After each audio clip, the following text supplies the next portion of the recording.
बाबांक नित्यचर्या। तरुण अवस्थारे बाबा केबे तांकर केश कर्तन करुनथिले एवं सर्वदा जड़े पहिलमान भावरे रहुथिले।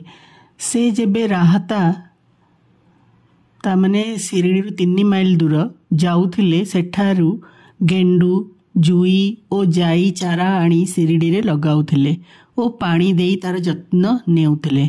बामन तात्या नाम रे जड़े भक्त तांकु प्रतिदिन 2टी माटी हांडी देउथिले। बाबा एही माटी हांडी रे पानी नेई गच्छ मूले रे पानी देउथिले। से निज कूअरु पानी काढुथिले एवं संध्या समय रे माटी हांडी 2टी को निंब गच्छ मूले रे रखी देउथिले। किंतु माटी हांडी सेठारे रखिबा मात्रे भांगी जाउथला, कारण ताहा कंचा माटीर थिला। परदिन तात्या पुणी 2टी हांडी जोगाई देउथिले। 3 वर्ष धरी यही प्रक्रिया चलिला एवं श्री साई बाबा कठिन परिश्रम तथा प्रयत्नरु सेठारे एक सुंदर फूल बगीचा तैयारी हैला।